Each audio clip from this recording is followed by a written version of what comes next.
Good morning, everyone. It's a delightful morning, I think, because I haven't been outside yet. However, it is delightful because we have a rather provocative and thorny topic that we are going to talk about, rather weighty issues, but bottom line, we'll still have fun.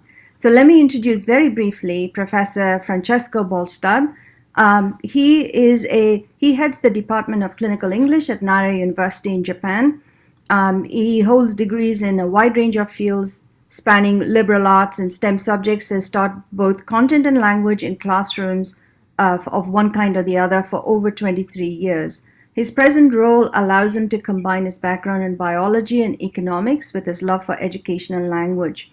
So he is involved also in various pedagogic and research projects, which particularly which enhances related to his interest in teacher efficacy, content, and language integrated learning.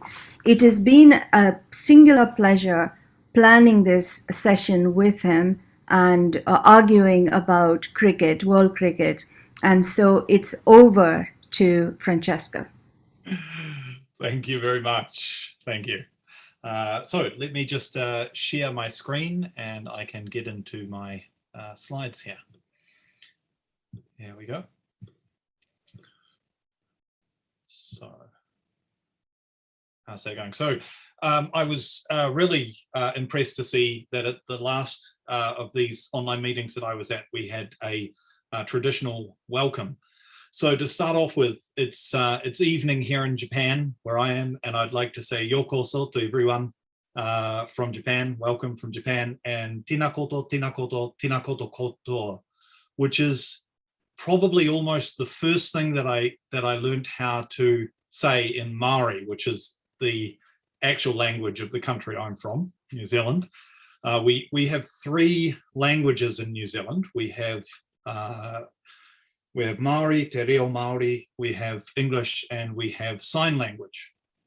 And this greeting, tinakoto, is something that has a very emotional memory for me.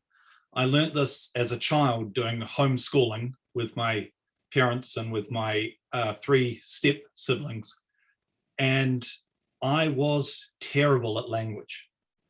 To learn how to do a greeting in Maori is, I can remember, I've never relearned this. I can remember these words from my childhood because of the traumatic experience it was to me to learn another language at that young age and to be so much worse than my siblings, and then to have to stand up in front of a marae, a Maori traditional Maori gathering, and to do a welcome, which is what I learned it for.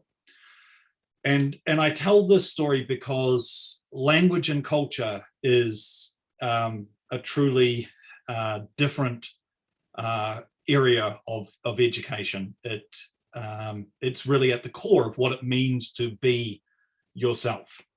And I hope that today I can offer some insights, ideas, suggestions that will help you to help the students in your classroom who come from a different language background. My controls are working. Here we are. So if you want to have a look at these slides afterwards or to use any of the ideas here, take a photo of this QR code now, and you are welcome to use any of the ideas that are of use to you. It's only a few slides. So as I was saying, I grew up in New Zealand, and perhaps the New Zealand that I knew was a bit more monocultural than New Zealand is today. And I grew up in Christchurch, which is in the South Island, and it is one of the least multicultural cities in New Zealand. So Auckland, not the capital, but the biggest city in New Zealand, is also the biggest Pacific city, and we have a much more multicultural environment. But I grew up not really knowing about other languages, not really having an experience of the world. New Zealand is very isolated, and I grew up with a kind of family history. You know, my family come from England on my mother's side through Australia, and from Norway on my father's side, but we really had very little cultural roots in our background. So I grew up thinking English, standard English culture, New Zealand culture is the way of the world. And it was only at the age of 19 that I first started learning a foreign language in a serious way, when I learned Japanese. And I can tell you it was very difficult for myself. So I'm now very pleased to be in a position to teach language and to help others to experience that. And I do have some experience now of how hard it can be a student learning language and also a student learning in a different language. I went on to do PhD studies at Kyoto University in Japanese. So I'm speaking a little bit from my own background and a little bit from my research as a language teacher. Currently, I'm interested mainly in content and language integrated learning, or CLIL, and I'll talk a little bit about that throughout this time. So I think it's really important as a teacher to know where you're coming from and what your goals are. And without a good understanding of that, it's very easy to miss the mark. So I'm in a different position to many of the people who may be taking part today. I am over to the right of this graph. So we have quite a high language focus and quite a high content focus. We use epidemiology, first responder training, medical ethics. We have lawyers, doctors working for us teaching English in order to, we use that content in order to teach the language for the most part. But a lot of people, I guess, will be in this lower right quadrant where the content focus is high, but the language focus may be a bit lower. And this is a really important concept because in my case, when I'm working with students, if they get the content wrong and the language correct in an exam and an essay, then we will be giving them full marks. Whereas other teachers may find that some language mistakes are acceptable. Even native speakers make mistakes. So having a good understanding of what your goals are in the classroom is the first piece of advice that I would give to any teacher. And in the case of a classroom where you have a mix of first language speakers and second language speakers, I think that it's really important to stay on focus. So I'm going to give some ideas that I have for how you can assist the second language speakers in your classroom. But it's important that you remember what is the true goal of your lessons. And across there to the left is ESP, which is a big part of language teaching, but maybe less important to many of you. So it's just on there for an understanding. And you may notice that I do have babysitting down the bottom there. I have seen a few babysitting classes around where there appears to be very little language and very little content focus. And I must admit, I have taught a few of those classes. So I know that in medical education, evidence-based medicine is one of the key concepts that we want to be teaching to our students. And as an educationalist, this is absolutely true for me in education too. So I'm very lucky to come from New Zealand, where John Hattie is from. And the work of John Hattie on meta-analysis of education research is just amazing. So if you are out there and you've seen these kind of books, it's not quite showing up perfectly, which are from John Hattie, you can look at the links here. There is some really amazing work out there about what interventions work. And John Hattie essentially incorporates the idea of the placebo effect in education. So the very first thing he would say is, any change you make works. Anything you do that you're excited about will increase students' learning. And really what we need to know as teachers is, what can we do in order to justify the the time that we're spending on those changes. What interventions, what different ways of teaching can we incorporate that will really benefit our students. So I thoroughly recommend John Hattie's work. Please go and have a look at it. The 10 ideas that I've put across here, the HIT ideas, these are the really high impact teaching strategies. So they're a combination of his work put together by the Board of Education in Australia. And I am today trying to simplify these 10 ideas even further. So these are 10 simplifications of the huge work of John Hattie. So I'm going to suggest scaffolding as the main way that you can assist second language learners in your classroom. And what I mean by scaffolding is this idea of using the zone of proximal development, the ZPD, the N+1 ideas, so that what we're doing is we're always at this point where students can get the maximum learning out of our classes. I think it's really important to understand that the cognitive load for a second language speaker may be so much higher than it is for a first language speaker. So it's kind of like you're running a Windows simulator on your Mac computer or something like this, and then you're opening up several windows at once. So opening up a whole lot of windows slows down your computer. Doing that while running a simulator is just steps ahead of that. Remember that your students are concentrating on content, both first language and second language speakers, but second language speakers will be trying to find the vocabulary to represent this content. They'll be trying to order that through grammar, which may have a completely opposite word order to their own. And often in the classroom, which it can be quite a formal setting, they will need to get the register right in order to not be embarrassingly impolite. So for me, scaffolding covers many of the ideas that you saw in the first 10 in the way that people, in the first 10 HIT ideas, in the way that people usually use it. It's specifically mentioned in number 2 of those slides. So linguistically, when we scaffold, when we make things easier, it usually works the same for first language and second language speakers. But I want to just give an example of when that might not be true.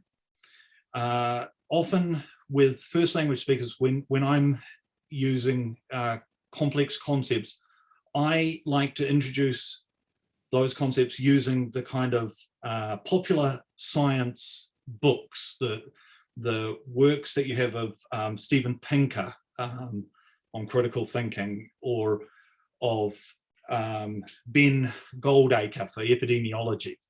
So these are popular science ideas. They explain the concepts we have in a typical first year textbook, but they explain them using stories and using a register that's much more close to what students are used to in their home. And that really works really well for first language speakers.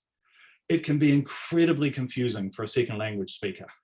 So that's just to give a good example of where what we would think of as scaffolding by using examples which are less formal and closer to their everyday experience can become harder for second language speakers. Apart from that, usually it's the same skills that you're using for first language speakers that will assist these second language speakers. Interesting. Sorry, for some reason my keyboard won't click forward.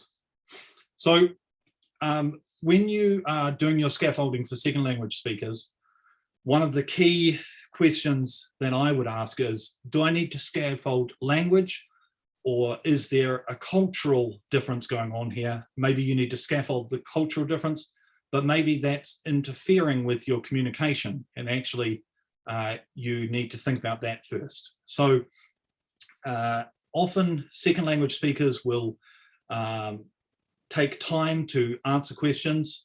They will need time to think, and one of the scaffolding ideas I have is to give them time to think. But it's also true that in some cultures, asking questions of a teacher is considered culturally inappropriate. And so you need to ask yourself, is this a second language speaker who needs some more scaffolding, or is this a cultural difference where I need to encourage them to adopt the culture of the classroom? I have another couple of ideas down there. In New Zealand, in the country that I'm from, even though we speak English, even Maori people in New Zealand would use English probably more than Maori in their everyday lives, some of the culture from Maori continues through. So police in New Zealand, for example, are trained that while looking down for a Caucasian, a European person may indicate lying, it's actually a sign of politeness for Maori people. And the reason that they are trained in that way is because before they were trained like that, it caused a lot of problems for them to be assuming that it was the same cultural message as it is for Europeans, for Pākehā. So I think that it's important for teachers to look at the differences in culture and look at whether you are delivering in the right style for all of your students, and whether it would be possible for you to use first language to allow, if you have more than one speaker of a different language, two Korean people in your class, are they able to help each other, and can you hand that over to them? Is there a way that students can help each other? Can they make scaffolding, and can they assist each other? Those would be my first suggestions for how to make the classroom more inclusive for second language speakers. And I think that, again, these styles of learning where you use small groups and when you allow students to teach each other are useful for first language speakers as well. Okay. I would like to say that scaffolding culture can be more difficult, and that in my experience, we need to be careful about how much we scaffold culture, how many things we do to allow students to adapt to the culture of the classroom in the country they're in, and how much we adapt to them.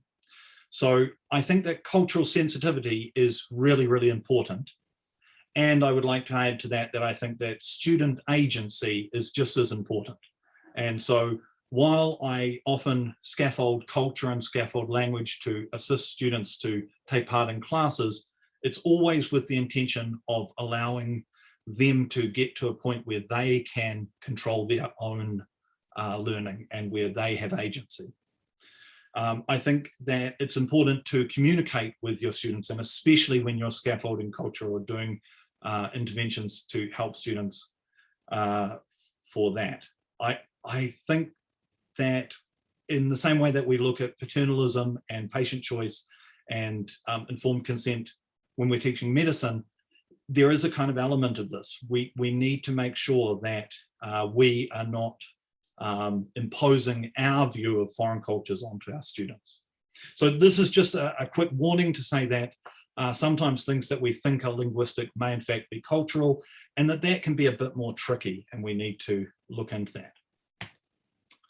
So the simple ideas that can be found anywhere on the internet and in most textbooks on teaching for scaffolding, these are the kind of ideas that we have. So mini lessons is the only one there that I put some explanation on here. But I think if you take a moment to look at these scaffolding ideas, and this is from standard scaffolding educational resources. So this is not specifically designed to work with second language speakers. But I think it's easy to see that these ideas, in fact, scaffold for language too. So mini lessons where you break down the content into easily teachable chunks. Obviously, that makes it easier for people who are finding it difficult to deal with so many things at once.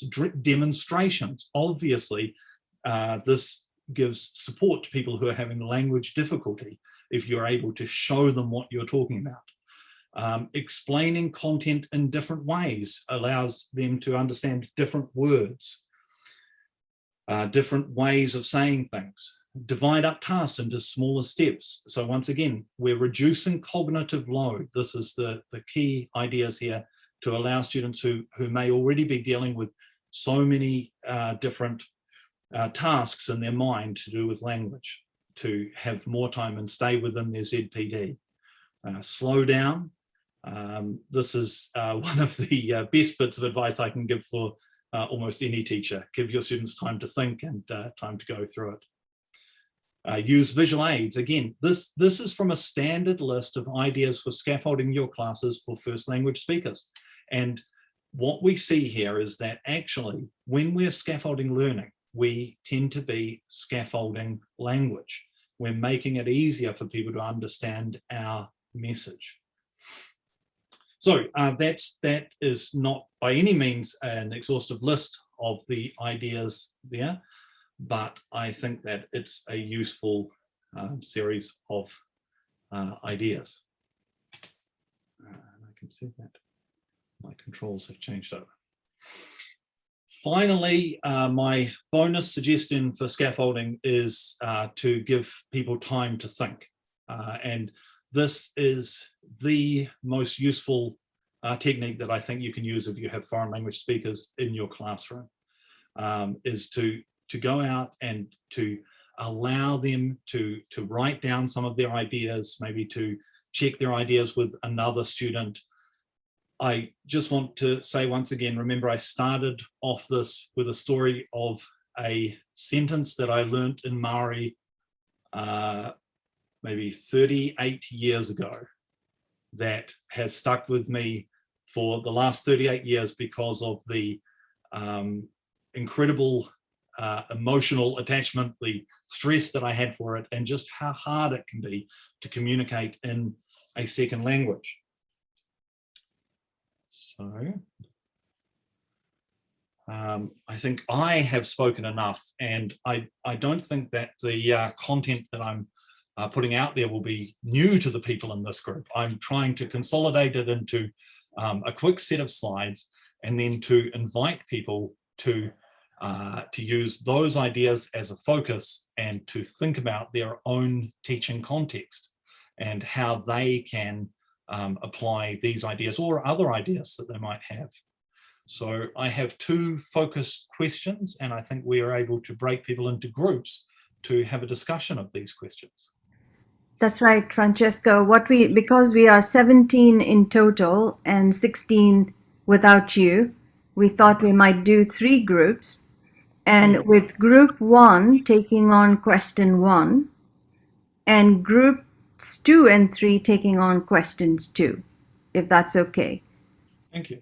15 minutes for the breakout groups, and anyone can be the group reporter who will come back and report back to Francesco for his responses to our group, key points from our group. Thank you.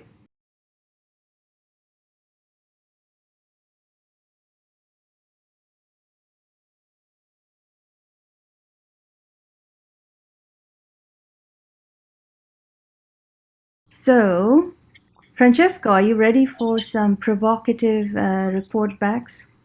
Yes, and I managed to jump around a few of the rooms, all of the rooms actually, and I was really impressed to see the diversity of ideas and the understanding that people have. So please, let's hear what people discuss. So, yeah, I'm reporting for group 1. We had a rich cultural mix: India, Pakistan, Mexico, North America, and Japan. And Persia. I call Persia rather than Iran because it's a great civilization. Anyway, so what our question was, is there such a thing as too much cultural flexibility? And the answer is yes. It needs to be appropriately tailored to the situation and your outcomes and the outcomes you're aiming for. Just talking about culture and religion and ethnicity for the sake of doing it can be a bit too much. And Nobu talked about an old Chinese saying which said truth is almost always in the middle, never at the extremes. So we went to that. And cultural differences need to be addressed in education because students need to be given the tools for teaching, learning, and understanding. So to that extent, we need to do that. However, students, not just students, learners, but also teachers, we all start with one culture and end up in another culture. So if we just focus on the culture of origin and never really step outside of our comfort zone, that doesn't serve anybody well. And bottom line is inclusivity should be the focus, because with it comes an appropriate level of cultural sensitivity and flexibility, rather than just harping on it for the sake of harping on it. That's our group. Shall I go for group 2, Subha? Oh yeah, there's if we can pause for just a second. Any of the other group 1 members have anything to add? Because I may have left out something important.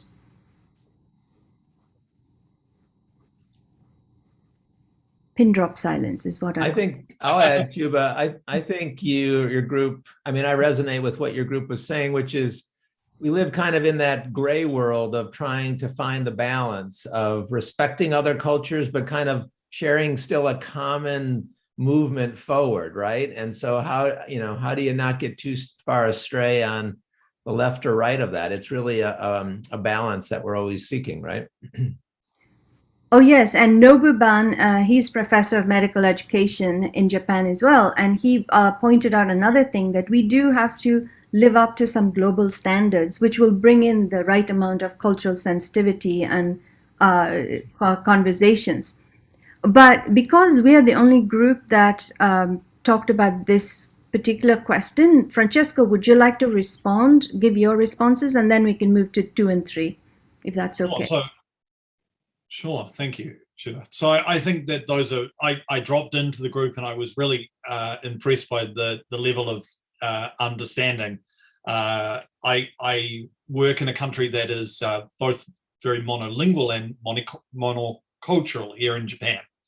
And so, often I'm dealing with people who my classroom might be as close as they get to a foreign culture. And so to build on what you're saying about sometimes there can be too much adjustment and we can go too far.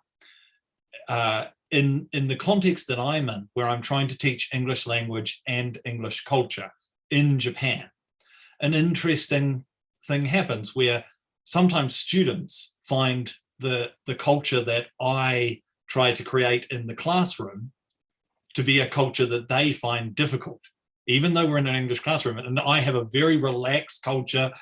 People call me by my first name.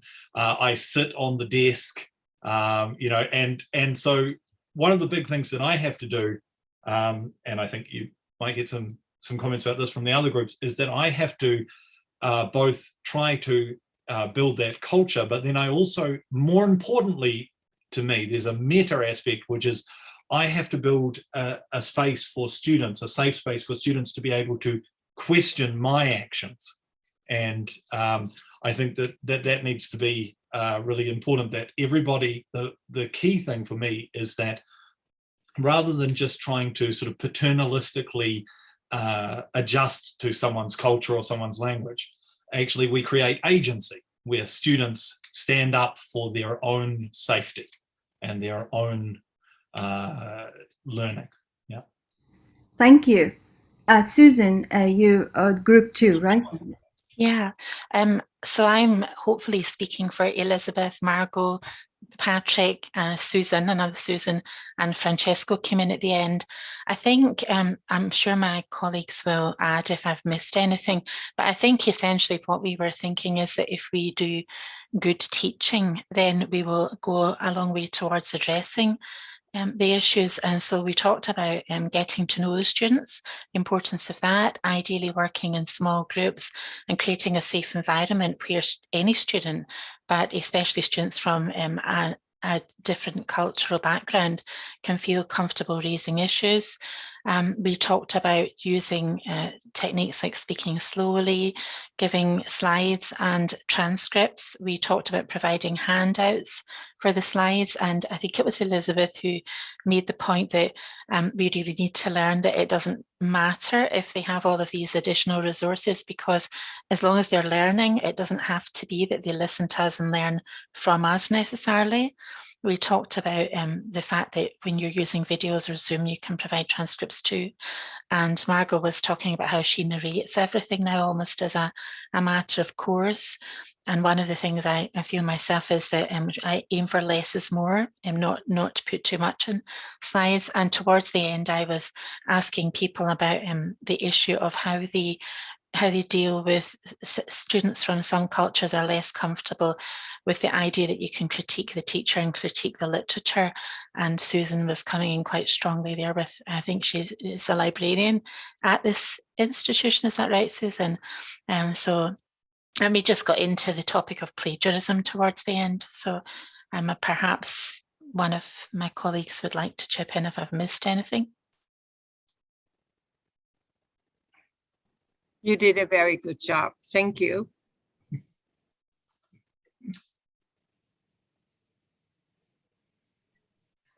Thank you, Susan. Eric, you were group 3, right? Yeah. Yeah.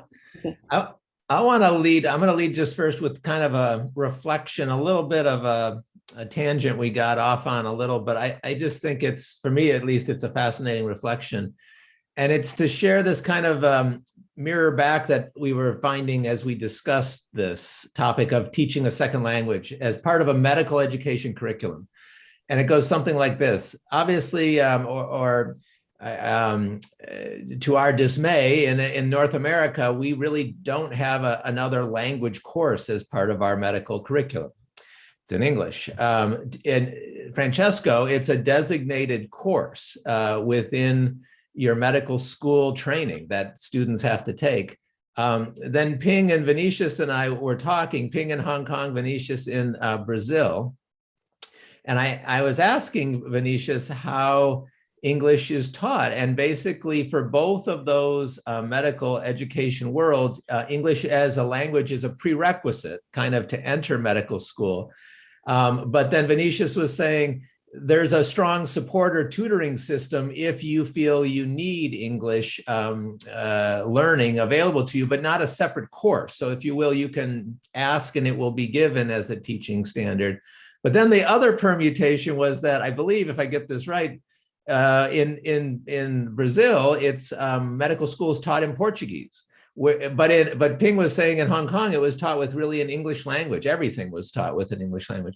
And putting together all those permutations, it made me kind of reflect that the kind of national standard for your medical education training, or kind of the system that you are working in, sometimes also defines a whole other layer to the complexity of language as it relates. Francesco, I don't know if you want to say anything on that, but I just wanted to share that layer as we were talking about it. Yeah. So thank you very much for those comments. I think that what you're seeing there is something that is very important across the academic world, which is that a lot of countries are in fact doing most of their academic teaching, their academic conferences, their academic interaction in English. And to be honest, you can see some of my questions and some of my points here are to raise the issue of what is too much. So in Japan, in my university, almost the only skill you need to get into a postgraduate course is English. Almost the only. So content will be assessed by the professor who you'll be studying with, accepting you have content knowledge. But what we test is English. And unfortunately, this brings us to a problem, which is some people may be amazing geniuses at the content, but unable to express that through English, which is how we assess it. And what do we, as a world society of academics, of medical educators, what do we lose from that? So I'm an English teacher who does not feel that English should be the be all and end all of education. I used to be a biology teacher and an economics teacher. I would hate to think that those things are not valued. Right. And I think that that's what you're getting at when you talk about the difference with Hong Kong and with Portugal. You can with Brazil and Portuguese, you can have that. Yeah, and Susan, I see you jumped in. Yeah, just to say that we also require English at a certain level before anybody can come into our medical school. But then they hit Scotland, they're in Scotland, and we have obviously different accents, colloquialisms. We have certain words that I didn't even realise weren't common in the UK until I went to work in London, and some of our students struggle there. So even if we have these prerequisites, I think it is still an issue.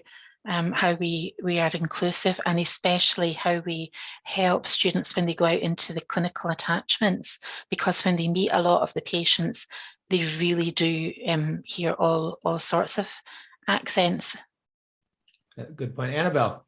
Hi, yes. So this kind of made me think of a point I made in our breakout room, which is that you really have to understand the population you're working with in this particular sense. Students, but also you can talk about patients, etc. Because we can't assume because we feel the way we feel, and I'm from Mexico and I live in the US, but we may say, well, you know, these cultures, the students, they should learn in their, you know, we should value their native language. They should learn, they should have the opportunity to learn in Japanese or Portuguese or Spanish.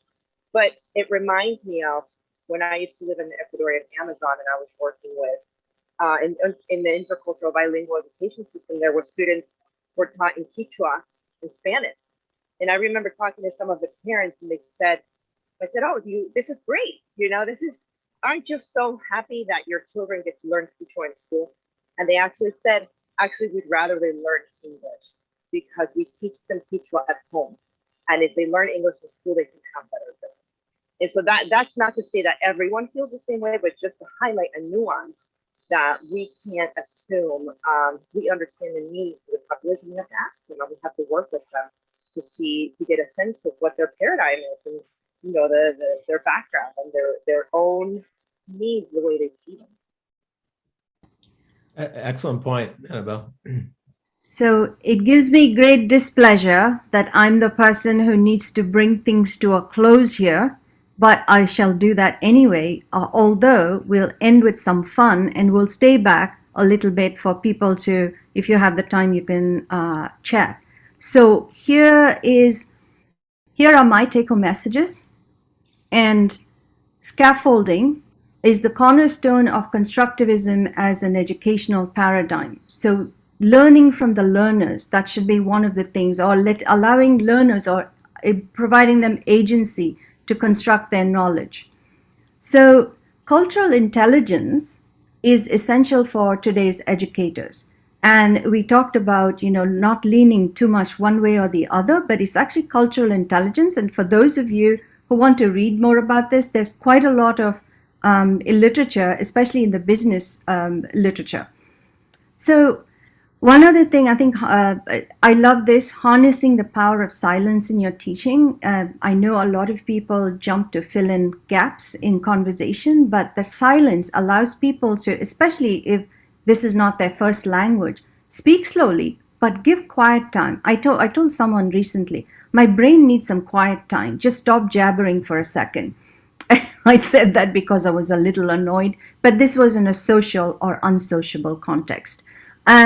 Storytelling is a powerful teaching strategy. And then Francesco demonstrated this by starting the whole presentation with his story. We got to know. And then I have to go back to my roots and say humility is a big thing for me as a teacher and an educator. And I bring this is a statue which is out in Budapest, I think, in Hungary. There are a lot of statues of great world leaders there. And I like to add, I claim to be a simple individual liable to err like any other fellow mortal. I own, however, that I have humility enough to confess my errors and retrace my steps. But this is the fun part, which is, hang on a second, I want to end with a video clip on, oh yes, share sound. There we go. This is a non-profit Italian CEO who went to Zambia and he made some. This is quite a lot. It's a fantastic TED talk, and here. Our first project, the one that has inspired my first book, Ripples from the Zambezi, was a project where we Italians decided to teach Zambian people how to grow food. So we arrived there with Italian seeds in southern Zambia, in this absolutely magnificent valley, going down to the Zambezi River, and we taught the local people how to grow Italian tomatoes and zucchini. And of course, the local people had absolutely no interest in doing that, so we paid them to come and work, and sometimes they would show up. And we were amazed that the local people in such fertile valley would not have any agriculture. And, but instead of asking them how come they were not growing anything, we simply said, thank God we're here. Just in the nick of time to save the Zambian people from starvation. And of course, everything in Africa grew beautifully, and we had these magnificent tomatoes. In Italy, a tomato would grow to this size, in Zambia to this size. And we could not believe. And we were telling the Zambians, look how easy agriculture is. When the tomatoes were nice and ripe and red, overnight, some 200 hippos came out from the river, and they ate everything. And we said to the Zambians, my God, the hippos! And the Zambia said, yes, that's why we have no agriculture here. Why didn't you tell us? You never asked. I thought it was only us Italians blundering around Africa, but then I saw what the Americans were doing, what the English were doing, what the French were doing, and after seeing what they were doing, I became quite proud of our project in Zambia, because you see, at least we fed the hippos. An amazing example of the importance of agency for your students there, Nima. So I wanted to, it was a long video clip from TED Talks, and I made this into a less than 2-minute video clip and took the funniest bits of it. And I was hoping to end today's rather heavy topics that we discussed with a bit of fun. So I'm immensely grateful to Francesco for doing this presentation today. And we really, really stepped out of our comfort zone in coming up with a topic today. And I hope everyone enjoyed it. And if anyone wants to stay back and just chat a little bit, we can do that. But so fun to get so many people from so many different countries and cultures together. So I hope we can keep doing this monthly whenever your schedule allows. And good night and good morning to everyone, depending where you are.